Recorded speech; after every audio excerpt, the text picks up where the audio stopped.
Hashem, on a personal note, I have a tremendous amount of nachas from being here. When I first moved to Passaic, my children were very young. There was no yeshiva Tana. My oldest daughter went to the Hill Academy, what was then the Hill Academy. And just to give you boys a little bit of an idea what Passaic was like, in my daughter's kindergarten class of the then Hill Academy, there were 18 children. There were only 2 children out of those 18 that were Shomer Shabbos. One was my daughter, and one was a Weissman. That's it. There were no bochrim walking around this town with black hats or jackets. There was no such a thing. Baruch Hashem, we're here today and we are zeicher to see this.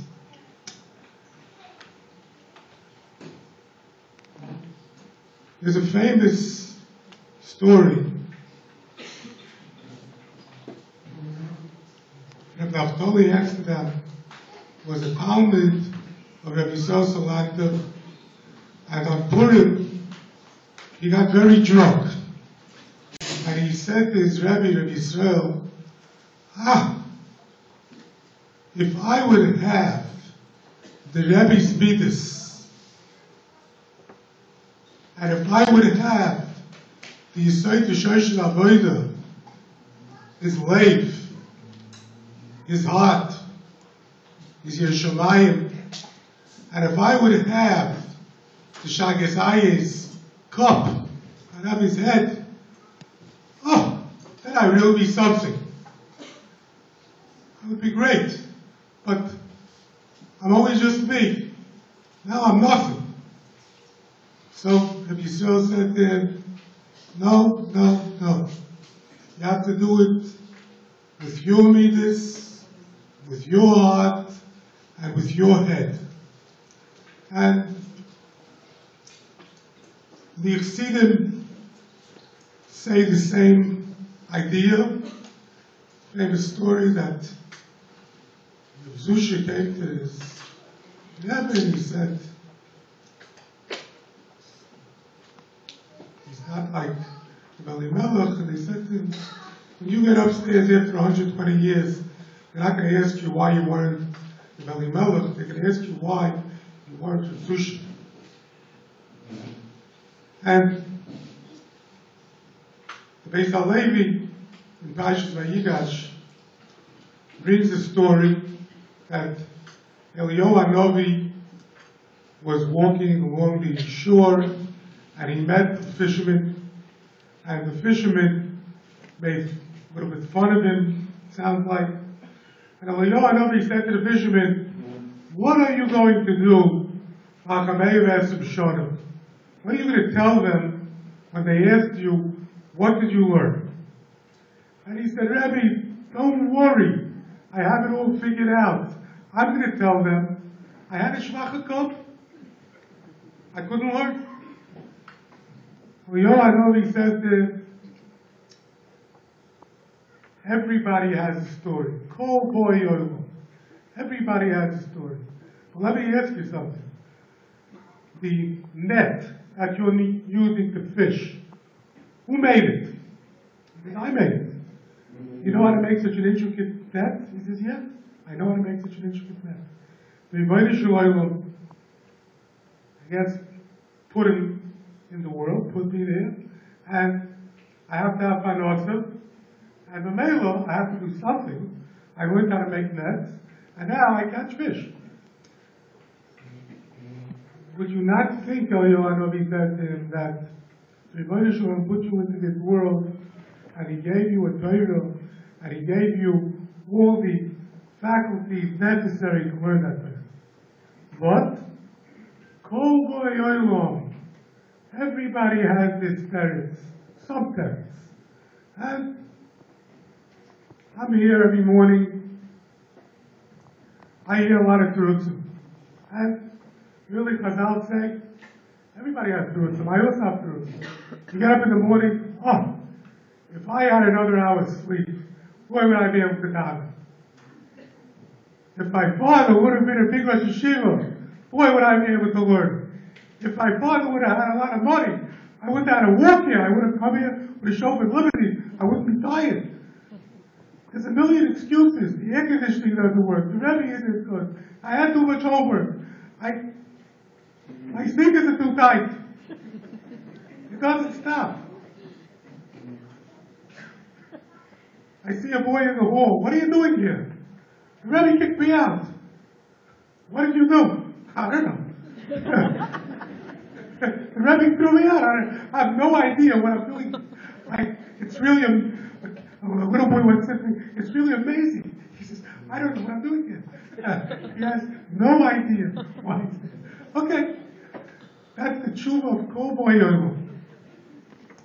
Chazal say not like that. Chazal say that you can do it with your head and your heart and your meanness. And I really believe I know every boy here in this class. I know every single boy. Rabbi Shai, I want you to listen to what I'm saying. I know every single boy in this class, from the ones who are called the best bochum to the ones who are called the schwachste bochum. There isn't a single one amongst you. Not one. Not a single one. I'm not going to name names, so don't worry. There isn't a single one of you that cannot be a big Talmid Chacham. If you think that you have a weak kishri, you think you're schwach, that is not an answer. That only means that you're going to have to try harder. You're just going to have to work harder. But you can do it. You can do it. There's no question in my mind. Every single bocha here, or else you would not be in this yeshiva. There are other yeshivas. In this yeshiva, really, every bocha that's graduating can be a big Talmid Chacham, a big Yerei Shemayim, a mitzvahs, and there's no reason why it can't happen. If Hashem, it will happen, and we're all going to have tremendous nachas from all of them, and we will come together many, many times in the future to share some together. I want to thank you all for partnering with us. I really feel that the yeshiva and the parents can only be successful if we're talking partners. We have tremendous partners, Baruch Hashem, and we have tremendous nachas for all of them. Thank you all for coming.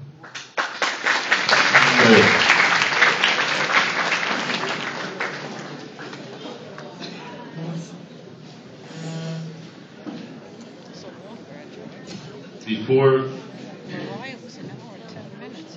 we call up the boys to receive their diplomas, getting their diplomas and everything. It started exactly at 7 o'clock. It was over at 10 after 8. I would like, as I always do, to explain why it is that we do not give awards for the Limudei Kodesh side of our program.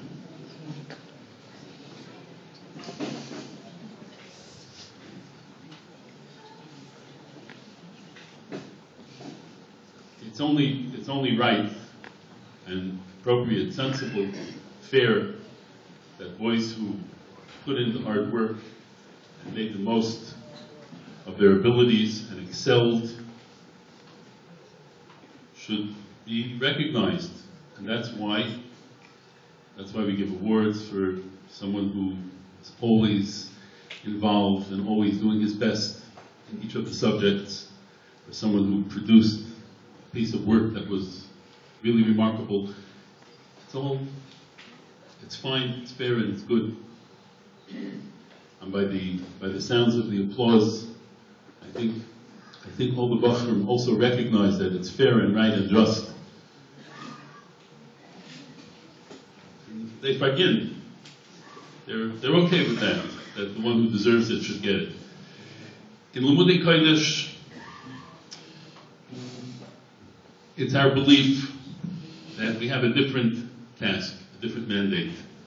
It's not our job to teach Gemara and teach Chumash and teach Gemara and Rashi and Tosfos the way it is the job to teach the knowledge of the math and the skills and the knowledge of English, etc. That's a finite task befitting a finite limud that's of this world. But Torah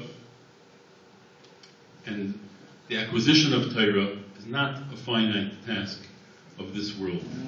It's, as we heard from our speaker, it is Meviyah L'chaya Olam Haba. The shleimus of a person. If we would give awards for Limudei Kodesh, it might be something like, I might be reading an inscription that says something like, this award is presented to a boy who thousands of times forced his finger back into the place when it seemed to have a mind of its own and wanted to go elsewhere, and his eyes wanted to wander to the other side of the classroom. Or somebody who yanked his attention back to Rabbi Hirth's after davening speech when all he wanted to think about was breakfast that was waiting on the other side of the mechitza, etc., etc., and all the infinite variations.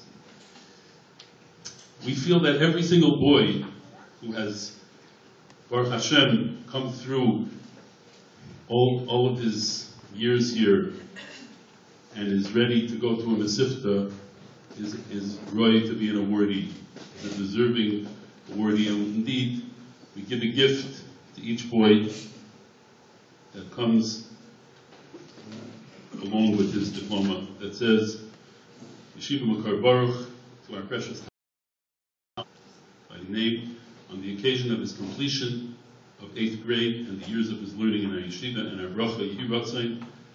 May it be Hashem's will that he should always be successful everywhere he turns, and he should ascend higher and higher in Torah and Yerushalayim. L'orech yom tovim, long and good days, long and good life. Sivan Tafshin Ayin Aleph. Okay, the boys are going to be called up in English alphabetical order. So boys, be ready to come when it's your turn. Photographers, please have at least a rough sense of when your turn is